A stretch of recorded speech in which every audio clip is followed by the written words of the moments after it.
Hi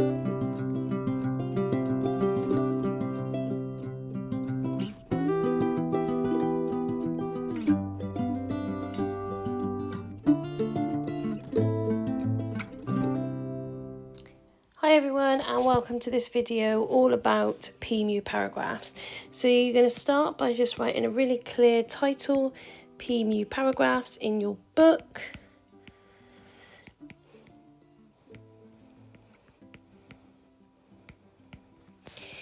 And popping the date down, whatever day of the week is this particular lesson. Don't forget to pop that down. So what we're going to talk about today is the paragraph structure of answering a question.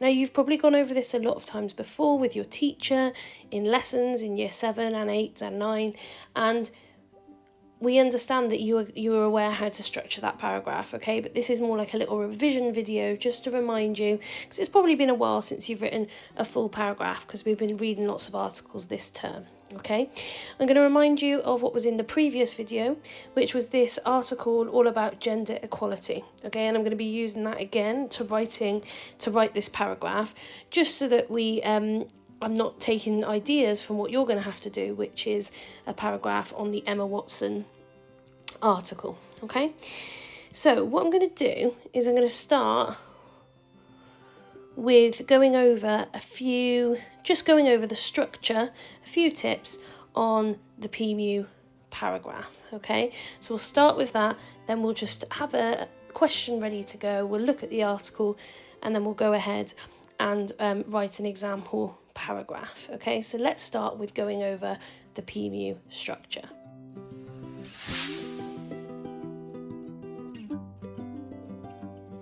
So the first thing I want you to do is just do a little subheading, PMU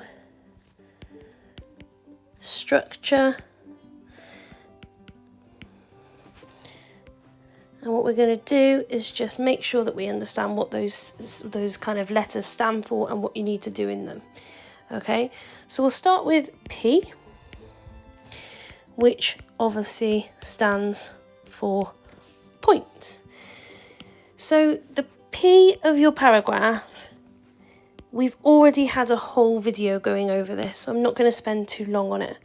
Okay, so you clearly answer the question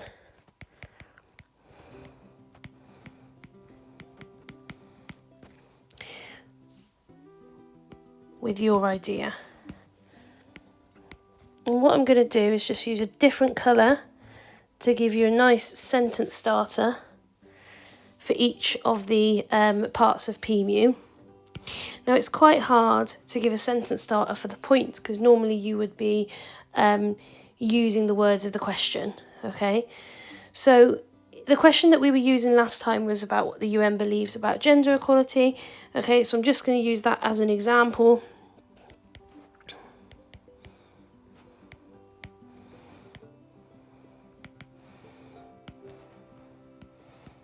Okay, so if we write that down, if you've got a different colour pen, then great. So in my example, if I'm going to be answering the question, what do the UN believe about gender equality, then that's how I'm going to start my sentence. If the question was, how does Shakespeare present Romeo in this extract, you would start with, Romeo is presented as, or Romeo's character is da-da-da, okay? So you're kind of using some of the words from the question and giving your idea, okay? The second one then that we're going to look at is E, which is your evidence.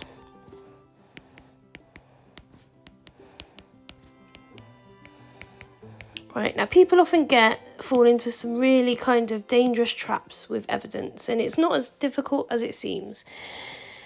So your evidence is always a quotation from the text that you think proves the idea that you have, okay? Now, what you want to do with that evidence is you want to embed it into your answer. You don't want to just write it out. And what you also want to do is avoid using words like quotation or phrases like, I know this because, okay? They sound a little bit clunky, and if you use the word quotation, the writer doesn't use a quotation, you're finding a quotation, okay? So your evidence is where you provide something from the text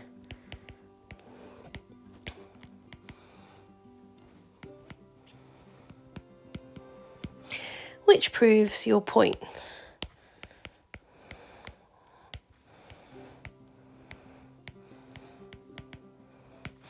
Now, the easiest way to do that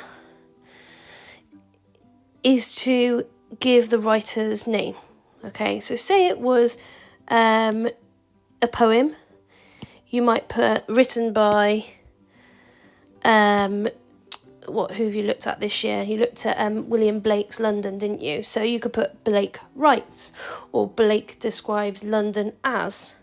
Okay, you don't want to just put, I know this because he says youthful harlot's curse, or in the quotation, youthful harlot's curse, Blake shows this. That's not the best way to give your quotation, okay? So, for example,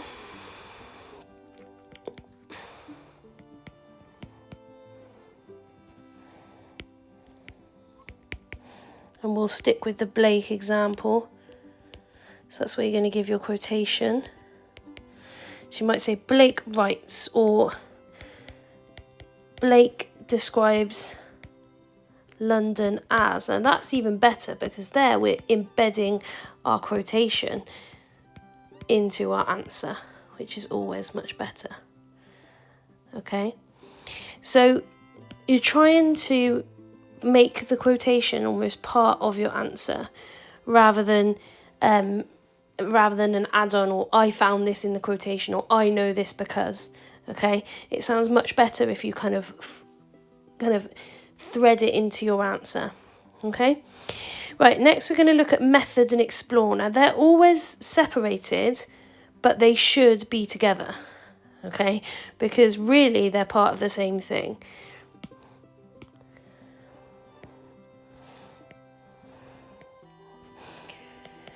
Because the method, okay, always adds to the explore. So we're going to put them together here.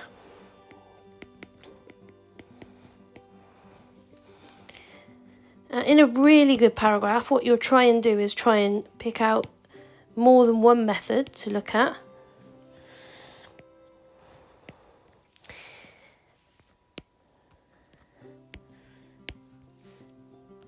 And what you can also do is pick one method and explore it more than once, okay? But the most simple thing for a method is what you're doing is you're zooming in on the quotation, right? And you're looking at what the writer uses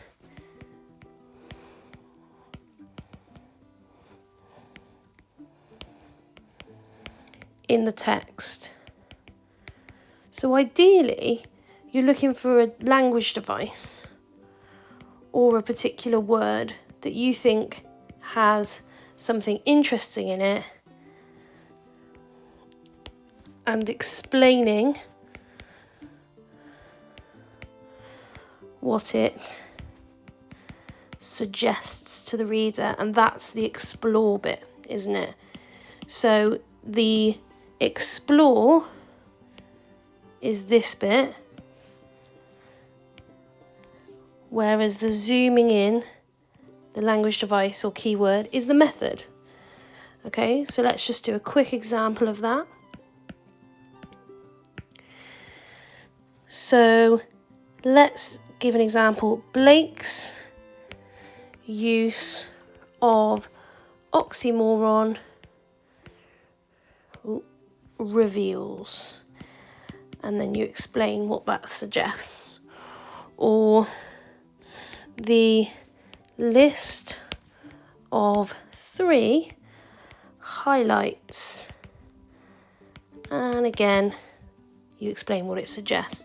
So just so it's really clear, the oxymoron or the list of 3 in those 2 examples are our method, and then what we say afterwards, which I haven't actually explained, but this bit, the reveals or the highlights or the suggests, and then what you get from that method, that's your explore. Okay, and then finally we look at writer, which is the final part of a paragraph. Now what people often get wrong here is they just repeat their point And that shouldn't be what you're doing. You don't just say, oh, the UN believe that gender equality is important. That's not the writer's purpose. That's not why they wrote the text. That might be what they think and what you've got from it, but that doesn't tell you what their purpose is. So you need to explain the change the writer wants to cause. So the impact on the reader. Yeah, so it's a change. It's something that they want them to do. They want them to feel a certain way, or they want them to consider something differently, or they want someone to act or behave in a different way, or they want them to question something differently. If it's a persuasive text, maybe they're just the writer wants to persuade the reader to, and then what do they want them to do? Okay, so you think about in history, when you look at things, propaganda, they're really easy to figure out the writer's purpose.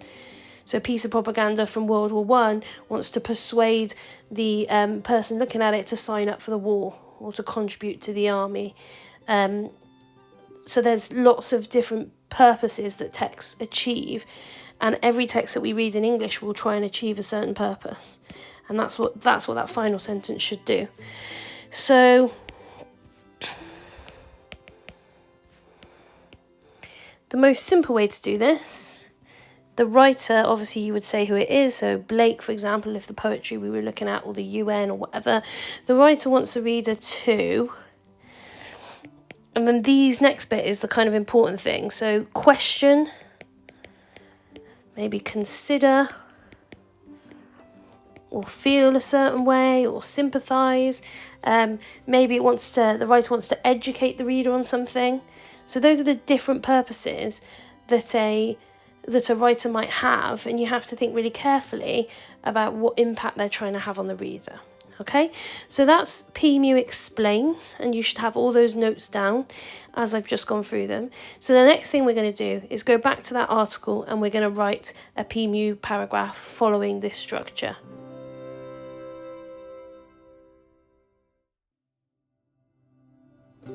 Okay, so I want you to write the subheading, example paragraph, and just clearly underline that. And I want you just to rewrite this question here, which is the one that we were looking at in the last video, in the last lesson. Okay, so if everyone can just write that down now. So the question is, what is the UN's opinion on gender equality? Okay, so we return now to this article, and I've just chopped off the end of it because we only really need one part of it to answer this question. So I'm going to be using the quotation here where they describe gender equality as a necessary foundation for a peaceful, prosperous and sustainable world. Okay, so that's going to be my quotation, my evidence. Once I've got that down, I'm going to just remove that off the page. So the first thing we start with is our point, and remember we've done a whole lesson on that, so we should have a good idea of what a point should do. So it needs to answer the question, it needs to clearly give our idea, our opinion, and it needs to not use the quotation. Okay, now if you remember back in that very first lesson, I did an example point for this, okay, and we talked about how it has a positive impact on society. Okay, so that's the point that I'm going to go for. So the UN believe gender equality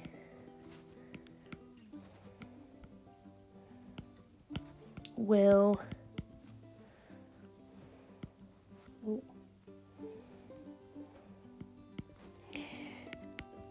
lead to a safe and happy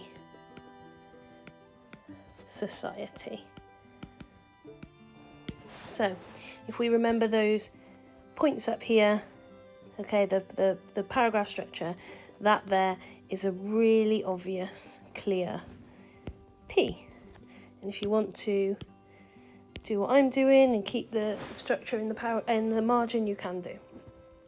Okay, next I need my evidence, and remember I'm going to try and embed that. I'm not just going to say I know this because, or I see this in the quotation. So the quotation is necessary foundation for a peaceful, prosperous and sustainable world. So they state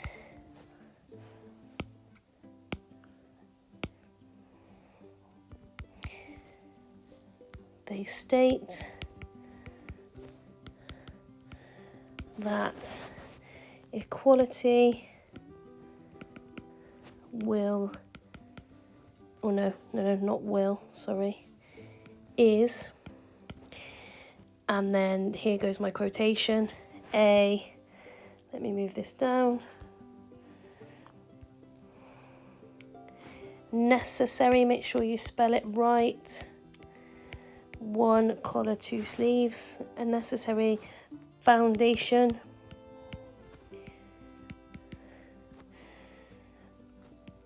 for a peaceful, prosperous and sustainable world.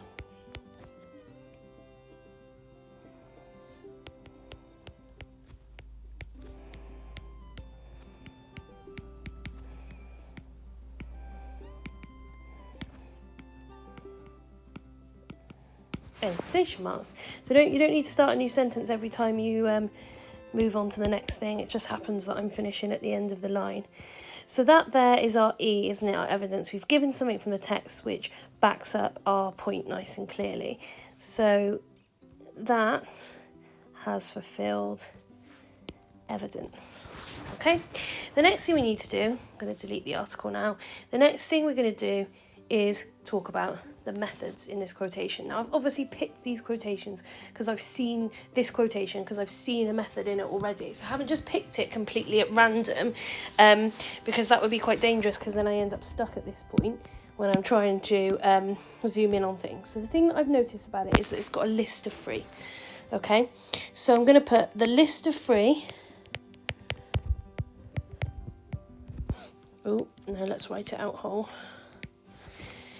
Okay, so the list of 3, I think the reason that the writer's given peaceful, prosperous and sustainable world is to really highlight and exaggerate the positive impact of gender equality, because they're giving us these 3 words. So they're not just saying it's going to be a peaceful world, it's not just saying it's going to be prosperous or sustainable, they want to exaggerate all the kinds of positive impacts or results of gender equality. So that's what I'm going to explain. Exaggerates the various, I could just say impact, but I want to be clear that I understand what the UN think. So positive impacts of a more fair and equal society. Okay, so I've done a really good thing there because I've talked about a language device, haven't I? So I've got my method here and I've got my explore straight after. They always come together, remember. So if we go back up and look up here, method, explore together. So we've zoomed in on a language device and we've explained what it suggests, okay? So we've got, I just want to make it really clear to you where those 2 things are. So the method is the list of 3,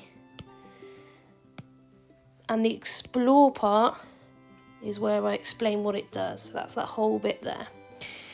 The next thing I want to do is, because this is always the sign of a really good paragraph, is I want to do another method explore. I want to zoom in on something else. I've done a language technique, that's not enough for me. I want to zoom in on a word. So I'm going to choose the word necessary.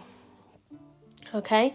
And what I want to do is make sure that I'm not just saying, I'm not just talking about the fact it's necessary. I want to say what word class that is. So what kind of word is necessary in this sentence, okay? Now, necessary, if it's a necessity, it can be a noun, but in this case, it's describing the foundation. So it's a necessary foundation. Which means that it's an adjective, okay? So, furthermore, because I'm just showing that I'm analysing again, the adjective necessary. Now you've got to think, why might the UN have used necessary? So they've put the necessary foundation. They've not said a key foundation or an important foundation. The word necessary basically doesn't give people a choice, does it? It's saying we have to have it. It's something that we can't not have. So the adjective necessary suggests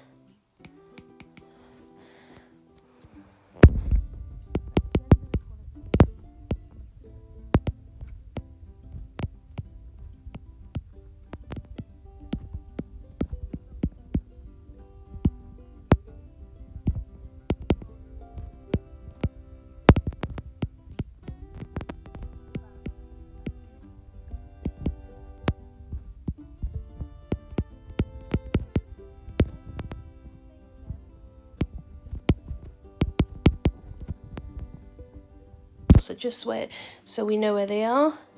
The explore is this bit where I've talked all this bit here, and the explore should be in your paragraph the longest bit.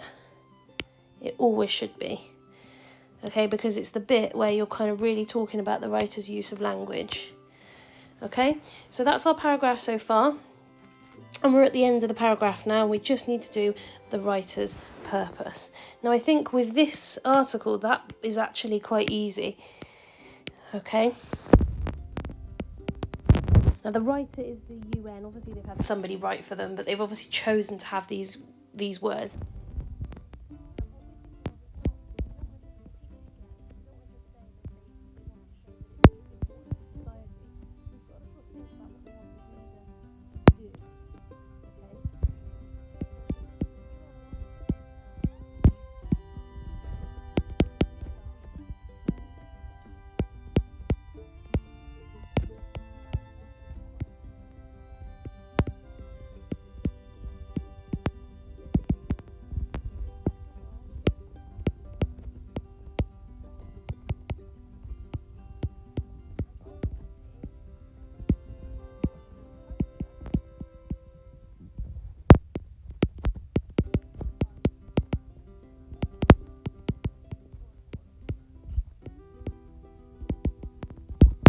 Okay, because that's what they're trying to do within that article. They're trying to get the person who's reading it to understand that gender equality is important and that it's something we need to push for and, protest for and encourage in our society, in the communities that we live in order to make the world a better place, the whole world more prosperous. Okay, so that writer section, remember what I said up here, is that it's the change the writer wants to cause, and that is what we've done in that very final sentence there. So wants the reader and wants to encourage. So what wants us to realise and to encourage. And that's us being really clear about the change that they want in the reader. Okay, so that's our PMU paragraph. That's a good bit of revision for you there. And in your next lesson, you're going to be writing your own PMU paragraph. So good luck.